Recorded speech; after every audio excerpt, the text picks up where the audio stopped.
all the academics and all the educated people, and I take this opportunity of inaugurating your Silver Jubilee series on leadership. I don't know what one does for inauguration, but may I say that I have inaugurated the thing.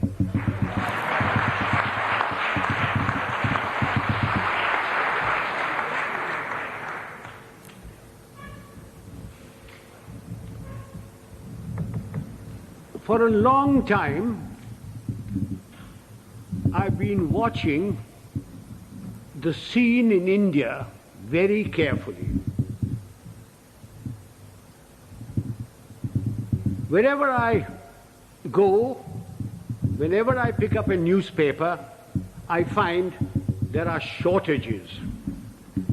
There's a shortage of fuel, there's a shortage of food, there is a shortage of foreign exchange, there is a shortage of housing, shortage of schools, colleges, everywhere. And everybody talks about these shortages. But the one shortage which is responsible for all these shortages is generally glossed over, which is the shortage of leadership.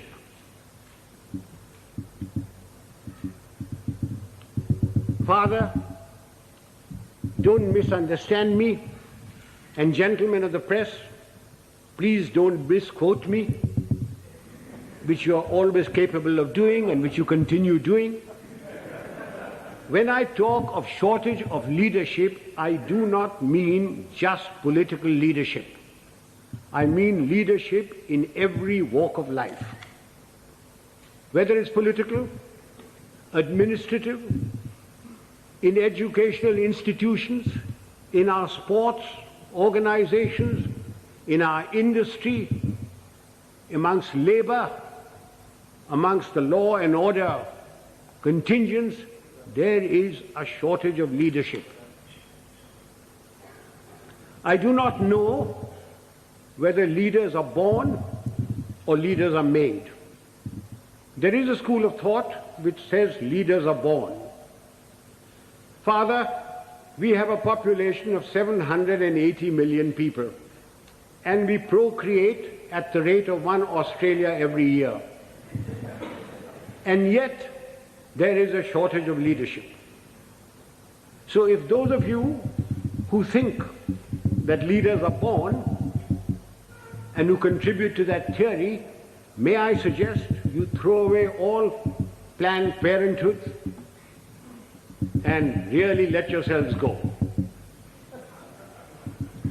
If leaders are not born, can leaders be made? It is my view that give me a man with reasonable common sense and decency, you can make a leader out of him. What are the attributes of leadership?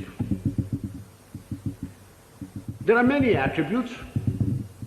The cardinal attribute for leadership is professional knowledge and professional competence. Now, you will agree with me that you cannot be born with professional knowledge. Even if you are the child of a minister, the son of a member of parliament, or the progeny of a field marshal. Professional knowledge has to be acquired the hard way. It is a constant study.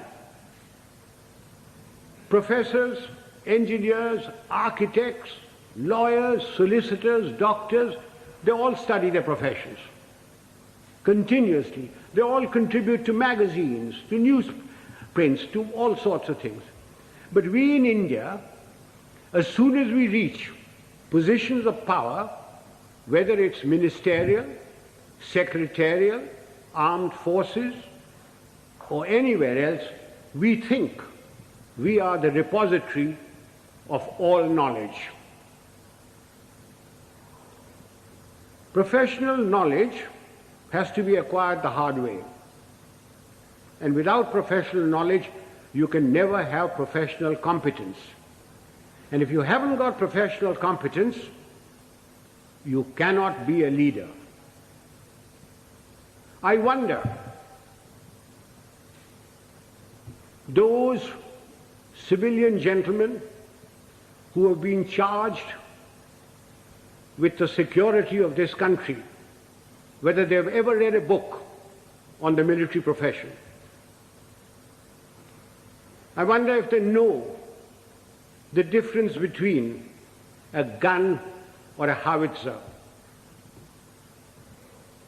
I remember a minister one day coming to me. I'd left being the army chief then, and said, and I will talk to you in his own language, "Zara batao, ye howitzer kya cheez hoti hai?" And I said, "What are you talking about, howitzer?" Then I discovered that he meant a howitzer. And I said, "Well, why are you asking me? Why don't you ask the army chief and others?" He said, "Kaise पूछे उनसे? मैं minister हूँ, तेरे से तो पूछ लेता हूँ, तू जानता है कि मैं बेवकूफ हूँ." I wonder if they can distinguish a mortar from a motor, or a gorilla from a gorilla, although a great many resemble the latter. Ladies and gentlemen, professional knowledge is a sine qua non of leadership. You have to have professional competence if you are expected to lead anything. It doesn't matter whether you are in the army, whether you are in the teaching profession, whether you are in industry. Unless you have professional competence and professional knowledge, you cannot be a leader. And it has to be acquired the hard way. You've got to study all your life. What takes me to the next attribute? The ability to make up your mind and take a decision. And having taken that decision, accepting full responsibility for it. Those of us who have suffered at the hands of superiors who cannot take a decision know what it's like. An act of omission is much worse than an act of commission. An act of commission can be put right, even if the decision is wrong, by colleagues, by subordinates, by somebody. But an act of omission cannot be put right. Why does a person not take a decision? Because he lacks confidence. Why does he lack confidence? Because he lacks professional knowledge and competence. Eustace will tell you that when I was the army chief, I'd go around, ask my generals, "What are you doing about this?" And he said, "Sir, I've been thinking, I've been considering." And then I produced for myself a Manekshawism. And Father, will you forgive my language? I used to say, if you must be a bloody fool, be one quickly. Take a decision and then accept full responsibility for it. Do you know how much money is lost in the country because somebody won't take a decision? Costs escalate, papers lie in somebody's place for days, for months, for years. And when they finally take a decision, the cost of a project, the cost of something has gone up tenfold. Who suffers? We, the people of India, suffer. So that's the second requisite for leadership. The ability to make up one's mind, take a decision, and then stand by it. Don't pass the buck on to your subordinate. It's your decision. What comes next? Absolute justice and impartiality. Those of us who have dealt with masses of men, and I've dealt with over 1 million men in my time, know the value of this. Absolute justice and impartiality. No man likes being punished, and yet men will accept punishment if they know that everybody who commits that sort of a crime gets the same sort of punishment. They will take it stoically. They may not like it, they may not like you, but they will respect you. No man likes being superseded, and yet people will accept supersession if they know that it's been done fairly and they've been superseded by somebody who is better than them. But not because he happens to be a minister's son or related to Father D'Souza or the Field Marshal's wife's current boyfriend. Men will accept supersession. They may not like it, but they will do it. Now, ladies and gentlemen, this is very, very important in our country.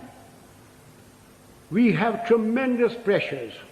We have large families. We have fathers, mothers, uncles, aunts, nephews, nieces, their fathers, mothers, etc. We have pressures from them. We have pressures from members of parliament. We have pressures from all sorts of people. And we lack the courage to withstand that pressure. This is very important for us in India. And that takes me to the next attribute: moral and physical courage. I do not know which is more important, moral courage or physical courage. Were I talking to a lot of soldiers, I would lay emphasis on physical courage. But since I'm only talking to a handful of soldiers, and mostly civilians, I will lay emphasis on moral courage. What is moral courage? Moral courage is the ability to distinguish right from wrong. And having distinguished that, you must have the courage to stand up and say your piece, irrespective of what your superior thinks, irrespective of your colleagues, irrespective of your subordinates. You must have the courage to say so. A yes man is a horrible man. He must be shunned. He is a disgrace. He may rise very high. He may become a minister. He may become a field marshal. But he will never, never become a leader. He will be used by his superiors. He will be disliked by his colleagues, and his subordinates have no respect for them. Moral courage is essential. Now, since you wanted to know some examples of moral courage from my past, I will give you a little story. In 1970, when General Yahya Khan put all the pressure on East Pakistan as it was then, and refugees started coming to India, there was a cabinet meeting. I remember the date very well, 28th of April. I was summoned. I had a very strong Prime Minister and Mrs. Gandhi, who ranted and raved at me, said, "What are you doing about it? I've got so many refugees. The Chief Minister of Bengal has just sent me a telegram. The Chief Minister of Tripura has done this. The Chief Minister of Assam is writing that there are more Bengalis there than their own population. What are you doing about it?" And I said, "Nothing. got nothing to do with me. And she said, I want you to go in and take action. And I said, do you know what that means, Prime Minister? And she said, no. I said, it means war. And she said, I don't mind if there's war. So I said, may I please quote from the Bible, the first book, the first chapter, the first verse? God said, let there be light, and there was light. And you say, let there be war, there be war. Are you ready? I'm not ready. I'm not prepared. It is not the right time to go in. The monsoon will break very shortly, and the whole of East Pakistan will be a swamp. I will not be able to operate. The Air Force will not be able to operate. April is a month when we glean the harvest. And the agriculture minister was Mr. Fakhruddin Ali Ahmed. And I said, I will require every railway wagon, I will require every train, I will require all the road space to move my troops. And you will not be able to move your harvest. And then if there is a famine, don't blame me. And I said, the passes in the Himalayas start opening now, the snow melts. And then if the Chinese give us an ultimatum, I will have to fight on two fronts.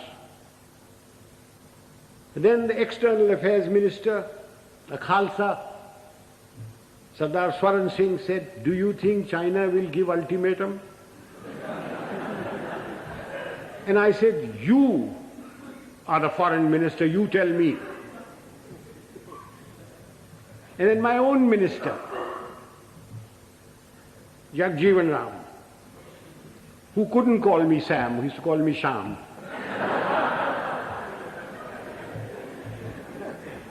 He said, Sham, maan jao na. I said, you can manne ki baat hai? I'm telling you what the facts are. And I said, if you want me to do this, Prime Minister, I guarantee you 100% defeat. Now, Prime Minister, give me your orders. And there was dead silence. And she turned around and said, the cabinet will meet at 4 o'clock. This happened at 10:30 in the morning. So, as the cabinet ministers walked out, I being the junior most man there, was the last to go, she said, Chief, will you stay behind? So I shut the door and I said, Prime Minister, before you speak, do you wish me to send in my resignation on grounds of health, mental or physical? I said, oh, sit down. He said, everything you told me correct? I said, it's my job to fight. It's my job to tell you.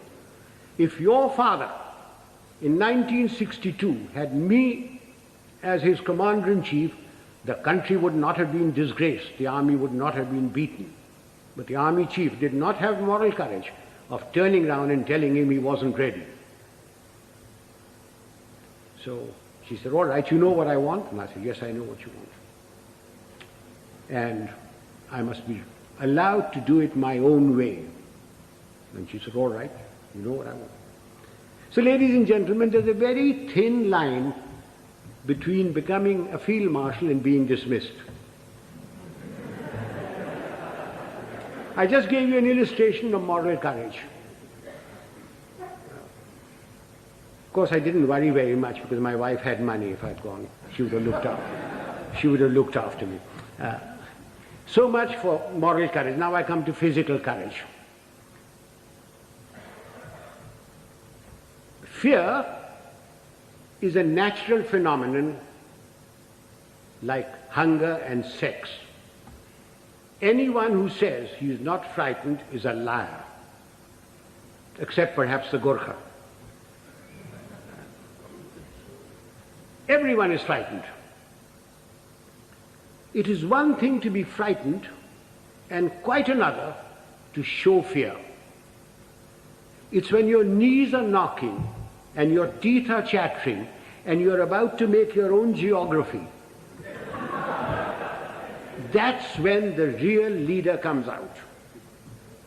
if once you show fear in front of men that you may be commanding, it doesn't matter whether they're soldiers, they are clerks, they're labor, there are students, once you show fear, you should quit.